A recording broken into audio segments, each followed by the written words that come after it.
Bismillahirrahmanirrahim. Alhamdulillahirabbil alamin. Alhamdulillahilladzi hadana li hadza wa ma kunna linahtadiya laula an hadanallah. Asyhadu an la ilaha illallah wahdahu la syarikalah wa asyhadu anna Muhammadan abduhu wa rasuluhu la nabiyya ba'dah. Wassalatu wassalamu ala Rasulillah wa ala alihi wa sahbihi wa mawalah wa ba'du.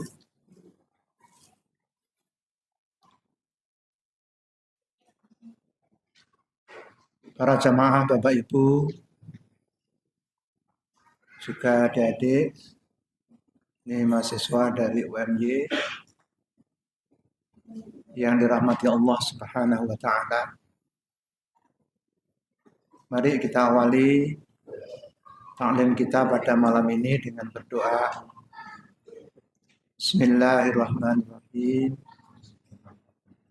Raditu billahi rabba wa bil islami dina wa bi Muhammadin nabiyya wa rasula.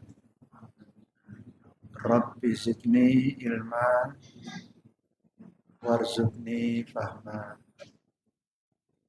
Amin.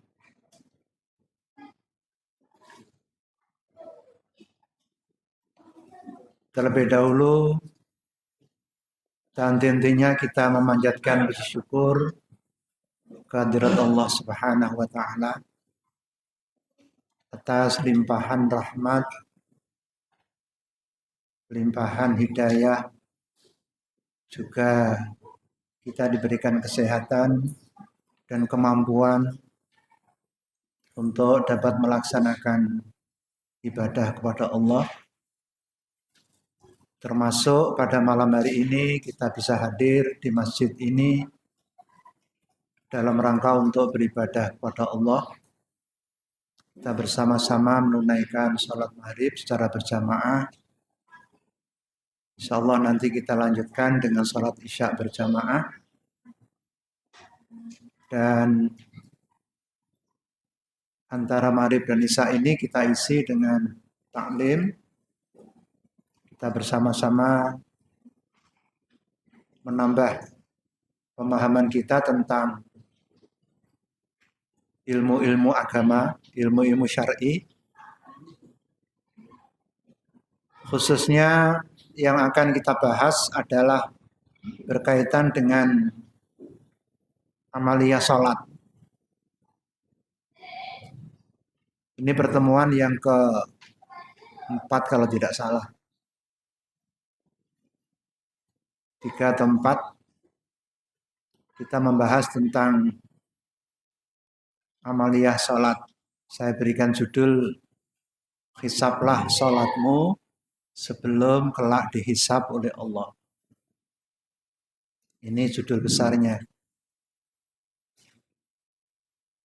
Malam ini Bapak Ibu, saya ingin menyampaikan secara global mengenai amalan-amalan seputar sholat yang sering terabaikan. Tentu tidak mesti panjenengan ini ya yang mengabaikan. Kalaupun toh terjadi pada kita, tentu ya mungkin beberapa saja. Tapi ini saya potret secara umum. Amalan-amalan seputar sholat yang sering terabaikan secara umum. Jadi yang mengabaikan ini adalah orang-orang yang melakukan sholat secara umum. Ini karena banyak pointersnya. Nanti ini target saya malam ini selesai Bapak Ibu. Sehingga pekan depan kita bisa masuk bab lain Kalau masih masalah sholat mungkin nanti kita pilih masalah-masalah yang sering ditanyakan atau sering menjadi masalah. Setelah itu nanti kita masuk bulan Ramadan, kita juga perlu ada materi untuk menyambut bulan Ramadan yang akan datang. Mungkin nanti sekali dua kali pertemuan, materinya adalah menyambut bulan Ramadan. Jadi dalam kesempatan ini saya tidak menjelaskan secara detail, tapi secara umum saja, karena target kita selesai malam ini. Sehingga nanti kalau Bapak Ibu butuh penjelasan atau butuh pendalaman, nanti bisa dibaca di dalam kertas ini ya. Tadi sudah difotokopi Pak Hardi. Terutama nanti yang berkaitan dengan doa-doa, nanti bisa kita apalkan di rumah.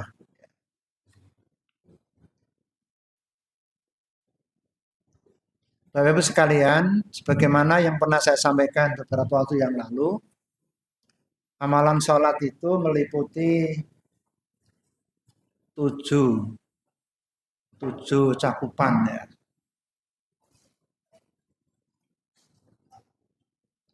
Ini saya tulis 7 cakupan ini, dan saya pilih hal-hal yang sering diabaikan, sering kurang mendapatkan perhatian. Yang pertama adalah berkaitan dengan amalan hati.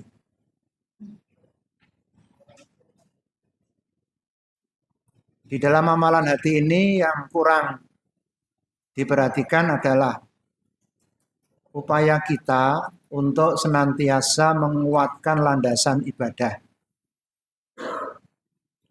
Landasan ibadah itu ada 3. Yang pertama disebut dengan mahabbatullah, mencintai Allah. Yang kedua itu ar-roja. Ar-roja itu artinya berharap kepada Allah. Yang ketiga itu al-khauf, takut kepada Allah. Ini 3-tiganya merupakan landasan di dalam beribadah, khususnya di dalam sholat. Dan ini mestinya harus selalu diupayakan untuk dikuatkan. Ini perlu kita perhatikan. Ini kajiannya adalah kajian akidah. Tentu ini butuh pertemuan khusus untuk membahas malah 3 landasan ibadah ini. Nah, orang sering abai di dalam memperhatikan upaya-upaya menguatkan landasan ibadah ini. Nah, sehingga salatnya nggak istiqomah. Salatnya tidak bisa semangat. Itu karena landasannya yang kurang kuat. Yang kedua, senantiasa menjaga keikhlasan. Ini juga perlu diperhatikan, wajib diperhatikan. Orang tidak boleh abai, karena ikhlas ini berkaitan dengan diterima tidaknya sholat seseorang. Nah, di antara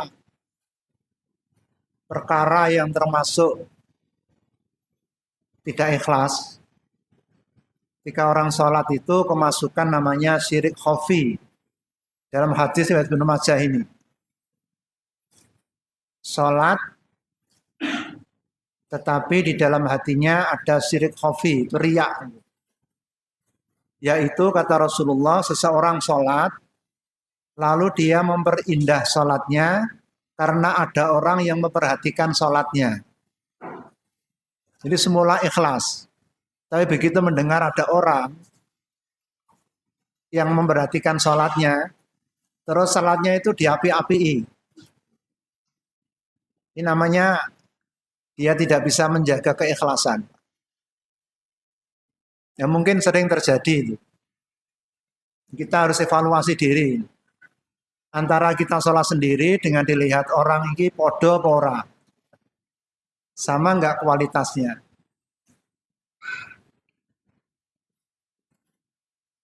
Jadi kalau baik ketika dilihat orang itu berarti keikhlasan kita ini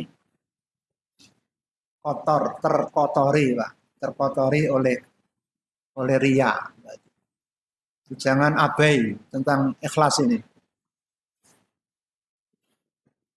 Kemudian yang ketiga yang juga sering diabaikan itu menjaga kekhusyuan. Khusyuk. Hudurul qalbi, menghadirkan hati dan selalu mengingat Allah. Ini memang perkara yang tidak mudah.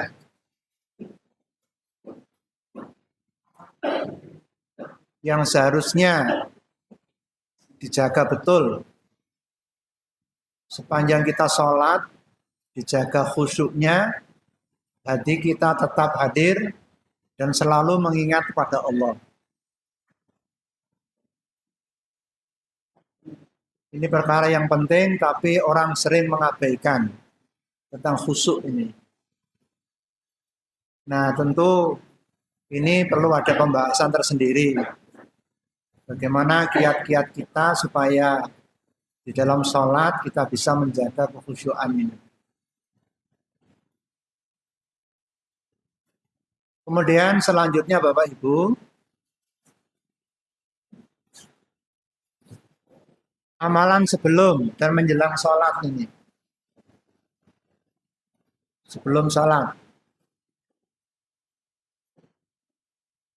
Yang pertama, menyambut panggilan azan dengan gembira, dengan antusias, dan segera meninggalkan seluruh aktivitas yang lain. Ini yang sering diabaikan orang. Kalau ada panggilan azan itu bukannya gembira, tapi malah gerundel. Azan meneh, azan meneh. Dan masih melanjutkan pekerjaannya. Kalau adik-adik buat tulisan ya diteruskan aja. Buat makalah ya terus saja. Itu namanya mengabaikan panggilan azan. Mengabaikan sholat. Enggak boleh. Jangan diteruskan. Kebiasaan abai semacam itu sangat merugikan.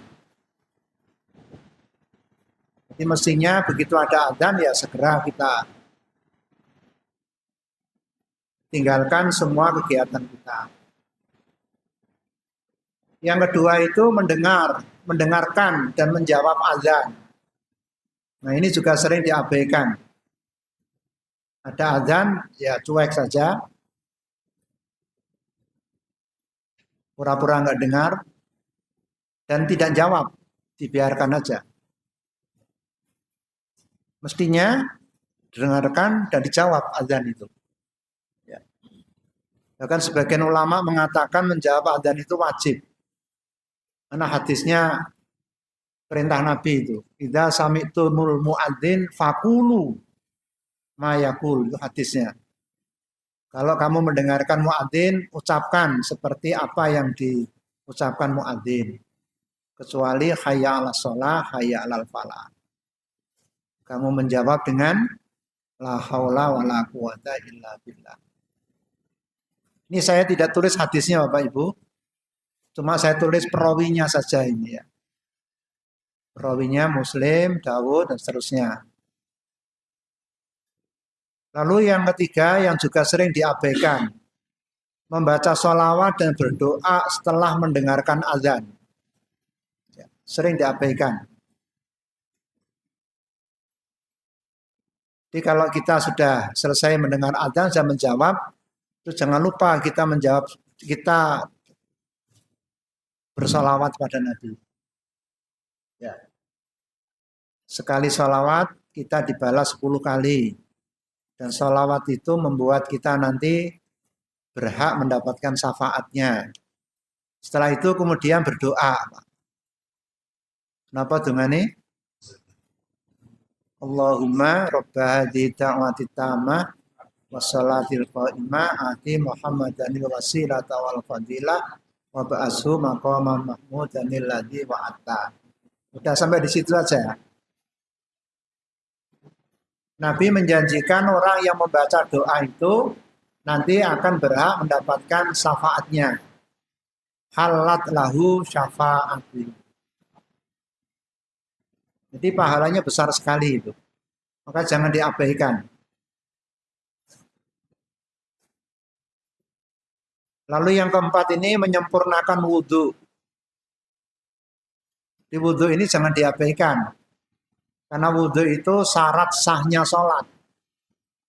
Pernah ada sahabat itu yang berwudhu, lalu sholat, dipanggil Nabi. Ulangi lagi sholatmu. Ini hadis Muslim ya. Kenapa Nabi lihat wudhumu itu? Kakimu belum terbasuh. Jadi ada bagian tumit itu yang belum terbasuh. Sehingga membuat sholatnya itu tidak sah. Jadi wudhu itu jangan diabaikan. Harus benar-benar sempurna. Mana bagian-bagian harus dibasuh itu dibasuh. Kalau tidak nanti sholatnya bisa tidak sah. Dan ini banyak orang mengabaikan wudhu itu. Perhatikan wudhu ini pokoknya wis pure gitu aja. Yang pakai sepatu, pakai sandal tetap pakai sandal, arloji tetap pakai arloji. Padahal arloji kalau dipakai kan ini nggak kena air. Harusnya dicopot arlojinya, harusnya. Itu namanya mengabaikan wudhu. Lalu yang juga tidak boleh kita abaikan berdoa setelah wudhu. Dilanjutkan sholat setelah wudhu. Namanya sholat tuhur. Tuhur ya.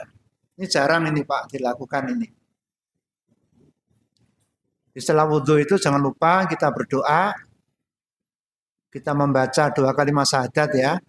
Asyhadu an la ilaha illallah wahdahu la syarika lahu wa asyhadu anna Muhammadan abduhu wa rasuluh. Ada yang menambahkan Allahumma ja'alni minat tawwabin wa ja'alni minal mutatahhirin. Ada yang mengatakan tambahan ini dhaif, ada yang mengatakan sahih. Nah, ini khilafiyah ini. Setelah itu salat 2 rakaat. Itu keutamaannya besar sekali. Satu saat Nabi itu memanggil Bilal. Nabi tanya, Bilal, saya kok mendengar sandalmu itu ada di surga.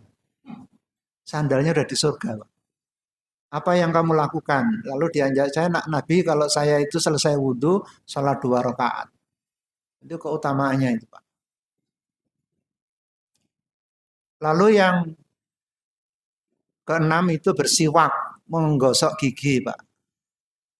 Ini juga sangat dianjurkan Nabi. Bahkan Nabi saya mengatakan, kalau aku tidak takut umatku berat, saya wajibkan siwak itu. Menunjukkan beliau sangat menekankan.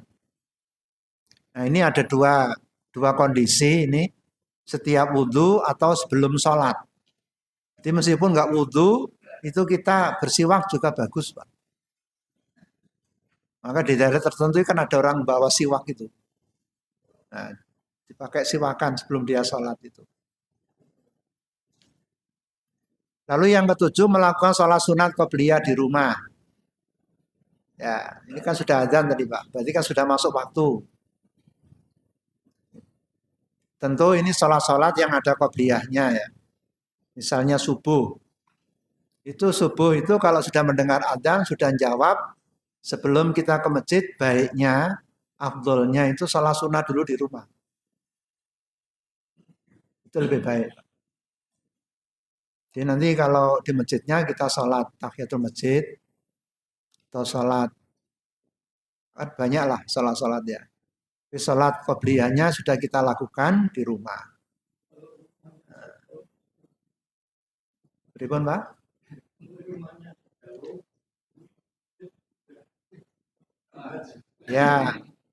Ya makanya berangkatnya jangan deket-deket gitu Pak ya. Nah, zuhur itu juga ada qobliyahnya. maghrib ini juga ada qobliyahnya.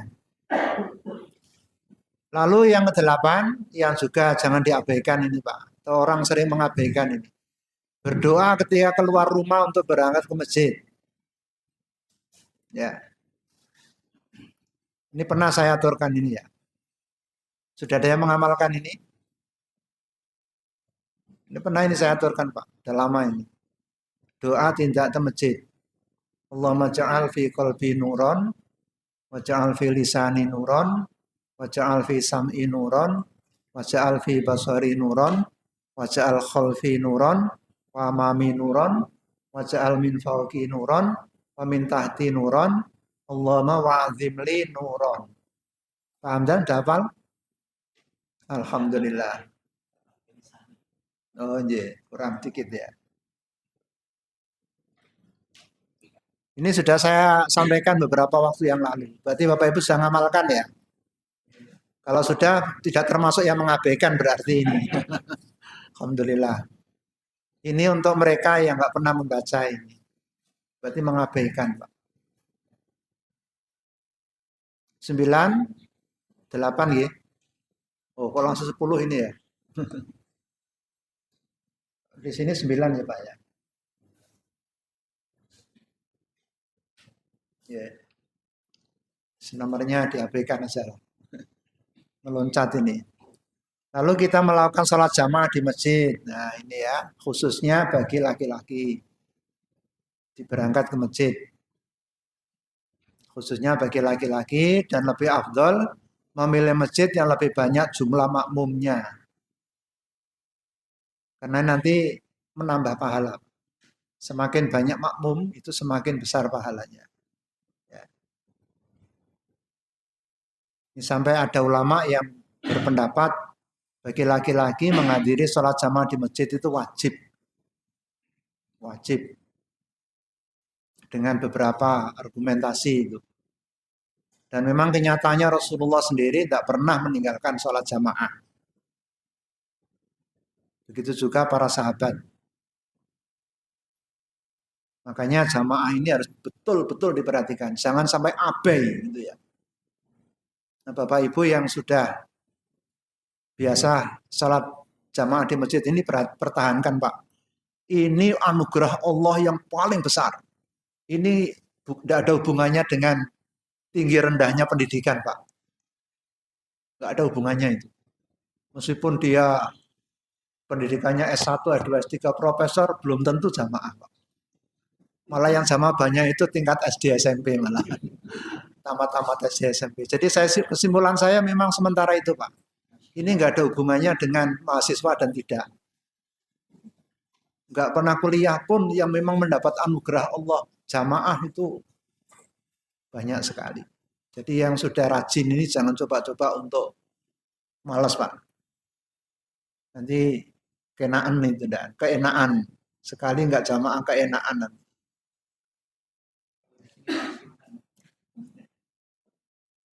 Lalu berdoa ketika masuk masjid. Ini saya sampaikan yang paket lengkap ini Pak. Ya, ini paket lengkap ini. Bismillahi wassalamu ala rasulillah. Allahumma fili dhunubi waftahli abwaaba rahmatika. Ini yang paket lengkap ini. Ini ada 4 perkara ini yang dibaca di dalam doa ini. Baca basmalah, baca salam pada Nabi, mohon ampunan dan mohon dibukakan pintu-pintu rahmat. Ini juga pernah saya sampaikan ya. Berarti sudah diamalkan ini ya. Bapak Ibu tidak termasuk abai berarti ini. Melakukan sholat di awal waktu. Ya kalau kita jamaah, insya Allah. Karena kita mengikuti sholat dimulai itu berarti di awal waktu. Tapi bagi ibu-ibu yang tidak jamaah ke masjid, pastikan di rumah pun sholat itu di awal waktu. Ya, dan ini juga anugerah Allah juga Pak. Ya, karena kebanyakan orang ini pengamatan saya abai ini awal waktu ini. Yang saya perhatikan ya keluarga saya sendiri aja Pak. Ya. Kalau ibu insya Allah enggak, tapi anak-anak saya itu. Saya kalau di Roma itu sudah masuk waktu ya turun tersolat. Tak obrak-obrak. Harus diobrak-obrak terus. Jadi ini sebenarnya sederhana tuh Pak. Sholat di awal waktu sederhana. Tapi enggak semua orang Pak. Kebanyakan orang abai gitu. Coba adik-adik mahasiswa ngaku aja.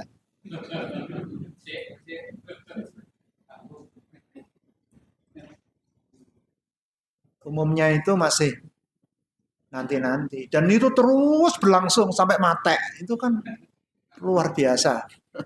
Kalau sekali-sekali ada udzur, oke lah ya. Ada udzur namanya sekali-sekali.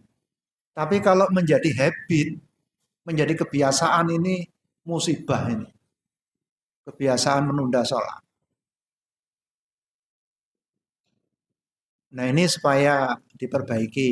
Ini kebiasaan yang tidak baik. Kebetulan ada adik-adik ini. Ya, dengarkan ya. Awas ya. Lalu berada di masjid sebelum sholat ditunaikan. Supaya ada waktu lama Pak. Kita menunggu sholat. Karena kata Rasulullah, menunggu sholat itu mendapat pahala seperti sholat. Iya Pak. Seperti kita ini Pak. Ini kan menunggu sholat isya. Ini kita dapat pahala seperti sholat ini. Di samping pahala ngaji. Maka pengajian yang paling baik itu antara maghrib isya. Karena kita sekaligus menunggu sholat. Sholat isya. Semakin lama kita berada di masjid menunggu sholat, itu semakin besar pahalanya. Jadi kebiasaan mepet-mepet itu nggak baik itu. Carry-carry baik. Itu nggak baik. Ya memang lumayan belum jamaah. Tapi lumayan yang tidak baik itu.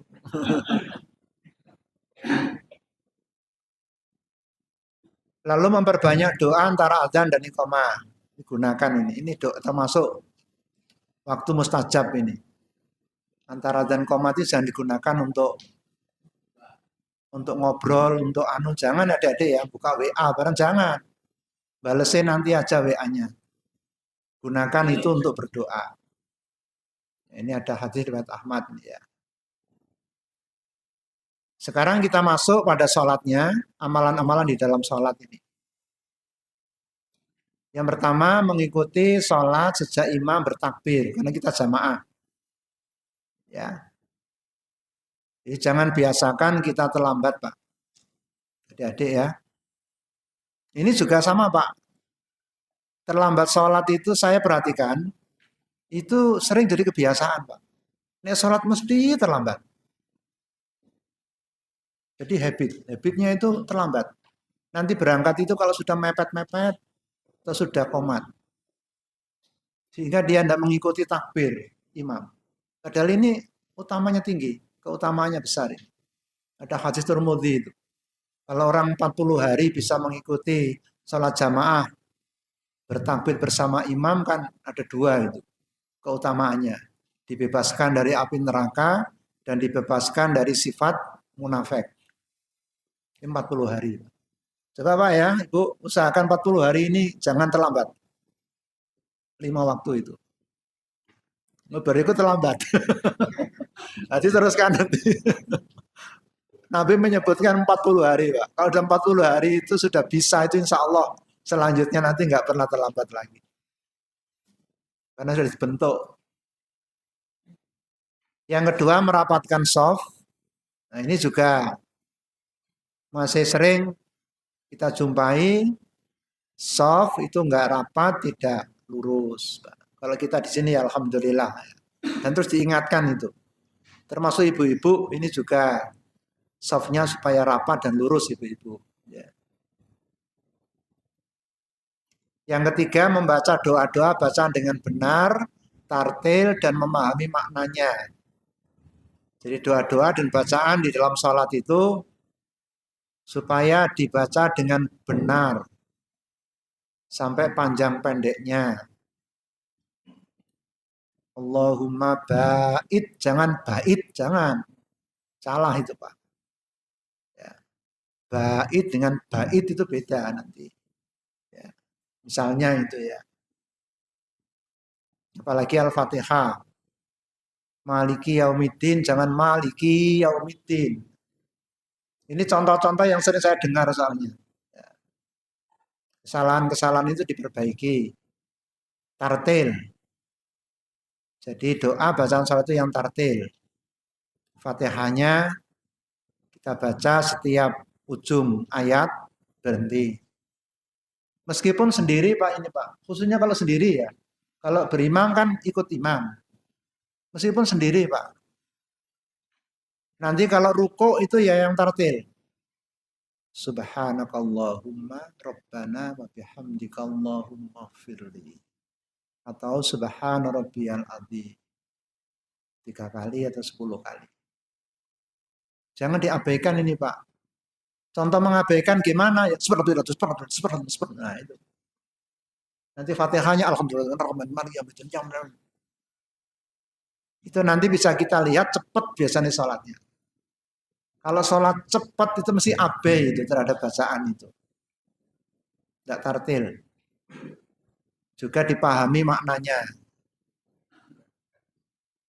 Ya, Bapak Ibu, jadi bacaan-bacaan sholat ini supaya diperhatikan betul, kita harus belajar itu. Belajar memahami setiap bacaan yang kita baca itu kita ngerti maksudnya. Dan itu memang harus tartil. Ya. Apalagi kalau Quran ya, Quran secara khusus diperintah. Waratilil Qur'ana tartila. Ini nanti kaitannya dengan khusyuk tadi. Ya. Orang yang khusyuk itu pasti bacaannya itu tartil. Kalau cepat-cepat nggak bisa khusyuk. Ya. Lalu melakukan gerakan-gerakan dengan benar dan sempurna. Terutama yang sering saya perhatikan ini rukuknya. Ya, rukuk itu harus lurus. Jangan terlalu ke bawah, jangan terlalu danga.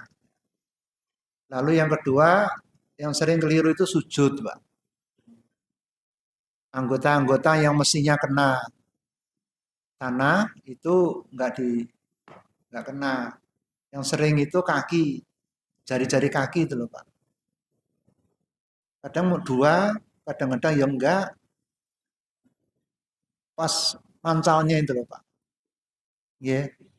Nah itu bisa Pak, kalau latihan ya bisa. Mungkin pertamanya sakit ya. Kalau udah biasa bisa itu.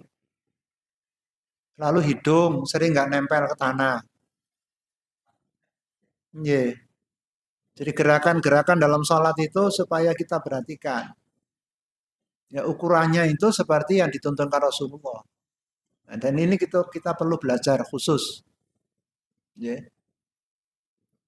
Lalu yang kelima ini menjaga tumak ninah dalam setiap gerakan dan tidak terburu-buru. Nah, ini banyak yang abai Pak, nyusewu ini ya. Banyak yang abai tumak ninah ini. Artinya kalau sholat itu terburu-buru, tergesa-gesa, kayak digodak jaran. Iya. Nah ini mari kita evaluasi ini sholat kita adik-adik ya. Adik-adik, sholat kita jauh susu-susu, jangan tergesa-gesa. Ya. Makanya waktu sholat itu diberi porsi waktu yang cukup. Jangan diselip-selipkan. Jangan disesal-sesalkan. Nah itu gara-gara disesal-sesalkan waktunya sholat. Tidak diberikan agenda yang tertentu khusus, diwenehi waktu khusus. Akhirnya sholatnya terburu-buru. Dan ini bisa nggak sah. Jika ada orang yang terburu-buru disuruh Nabi mengulang sholatnya. Kamu belum sholat kamu. Gara-gara sahabat itu sholatnya terburu-buru. Jadi mengabaikan tumak ninah. Ini mohon diperhatikan Bapak Ibu ya. Kita perbaiki sholat kita. Lalu yang keenam ini saya masuk pada hal yang banyak tidak diketahui Pak. Membaca doa sebelum salam. Ini doa yang diajarkan Rasulullah pada Abu Bakar ini. Supaya kalau sholat sebelum salam membaca doa ini. Allahumma inni dzalamtu nafsi dzulman katsira wala yaghfiru dzunuba illa anta faghfirli maghfiratan min intika warhamni innaka antal ghafurur rahim. Sampun apa dereng niki? Dereng ya. Tapi bukan karena abai ya. Karena belum tahu. Yang mono yang ini belum tahu. Iya Pak. Jadi kita kurang belajar masalah sholat ini. Ini menjadi evaluasi kita. Banyak hal-hal yang seharusnya kita amalkan, tapi kita nggak mengamalkan. Ini diantaranya nih Pak. Nanti dihafalkan ini. Sehingga pekan depan jenengan hafal ini ya. Nanti saya tes nanti. Yang ketujuh, mengikuti gerakan imam setelah imam sempurna gerakannya. Ini untuk salat jamaah. Jadi yang bagus, makmum itu jangan segera bergerak Pak. Sebelum imamnya sempurna. Jadi kalau ruku itu tunggu sampai imamnya ruku. Baru imam ikut. Kebanyakan itu menyusul. Imamnya belum tapi sudah disusul.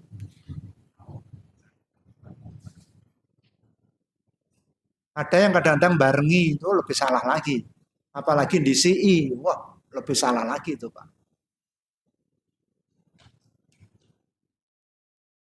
Nah ini yang harus kita perhatikan. Kemudian yang keempat, ini waktunya sudah tinggal 10 menit. Amal-amalan sesudah sholat, membaca surat Al-Ikhlas, Al-Mu'awwidzatain, dan ayat kursi. Jangan lupa ini. Ini amalan-amalan yang dianjurkan Rasulullah, apalagi ayat kursi ini. Tinggi sekali ini pahalanya Pak.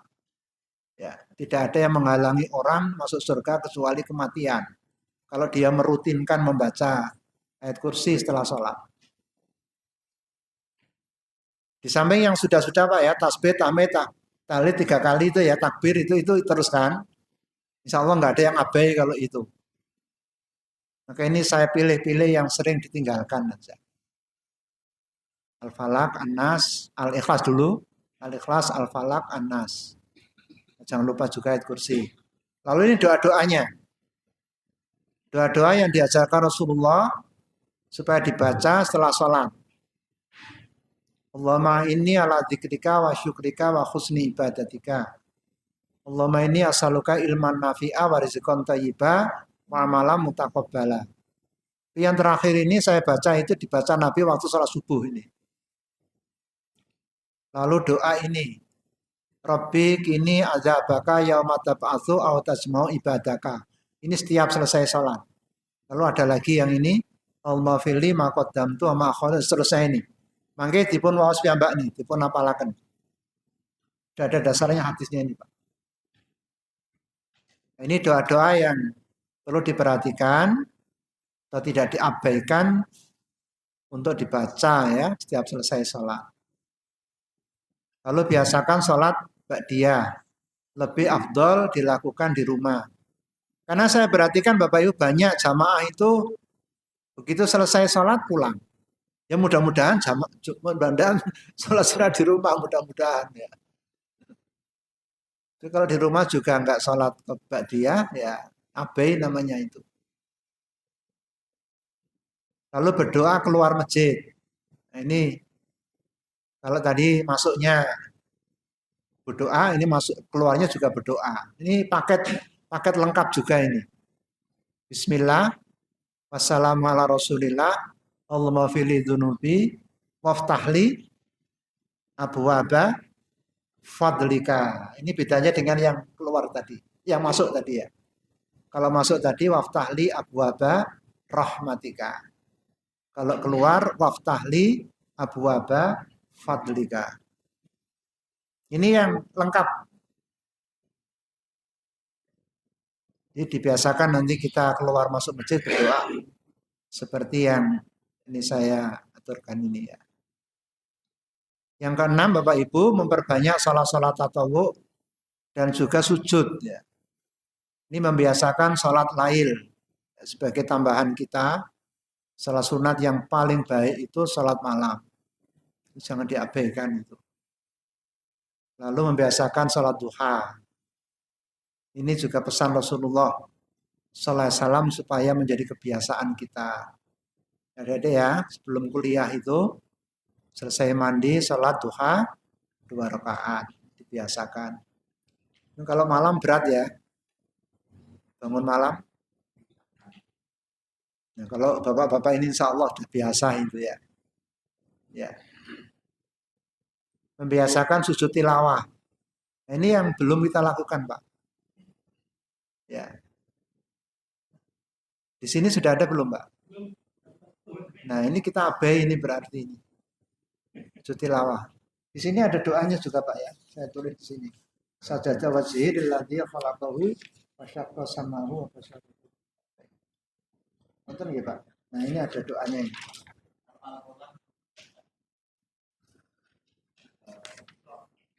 Iya, diantaranya Iqra itu. Iqra bismi rabbikal ladzi khalaq. Iya, ya nanti disambung lagi ayatnya lagi. Atau mau langsung juga boleh, tidak apa-apa. Nah harus naik lagi. Kan belum selesai dia sholat. Iya. Oh, wasjud waqtarib. Setelah sujud ya naik lagi. Oh, iya melanjutkan ruku. Atau tambah surat ya nggak apa-apa. Nah, nanti kita praktekkan ya. Supaya kita nggak abai, Pak. Ini di tempat lain sudah saya sosialisasikan, Pak. Di masjid saya sepekan sekali pasti itu. Meskipun kaget-kaget di pertama itu. Nah, nanti kita mulai ya ini ya, Pak ya. Kita mulai nanti. Nah, ini azan ini ya. Kemudian berikut nih Pak. Sudah azan ya. Supaya awal waktu nanti ya. Semula target saya ini selesai ini. Malam ini. Iya. Mungkin sekali lagi ya. Ada 2 lagi yang sebenarnya penting untuk diperhatikan. Dan sering kita abai, Pak. Apa itu? Amalan buah sholat. Setelah saya itu. Buah sholat. Hasil dari sholat itu apa? Dan yang kedua itu amalan berupa rekam-rekam jejak dari sholat kita. Nah, 2 hal itu juga harus kita perhatikan, jangan kita abaikan. Nah, karena waktunya sudah masuk isya, kita cukupkan dulu. Berarti nanti kita sujud tilawah ya. Nanti ya, Iqra saja. Rakaat pertama baca Iqra, nanti yang kedua surat yang lain. Ini supaya kita tidak mengabaikan Pak sunnah Rasulullah SAW mengenai sujud tilawah itu. Nah, para ulama mengatakan kalau belum hafal ini bisa dibaca doa seperti pada umumnya. Subhana rabbiyal a'la boleh. Gitu ya. Kalau belum hafal yang sajadah wajhi ini. Kalau sudah hafal ya alhamdulillah. Makatan Bapak Ibu, pengajian kita malam ini kita masih membahas tentang menghisab sholat kita. Ya. Jadi kita menyampaikan tentang amalan-amalan sekitar sholat yang sering terabaikan. Oke, mari kita tutup dengan doa kafaratul majlis. Subhanakallahumma bihamdika asyhadu an la ilaha illa anta astaghfiruka wa atubu ilaik. Alhamdulillahirabbil alamin. Assalamualaikum warahmatullahi wabarakatuh.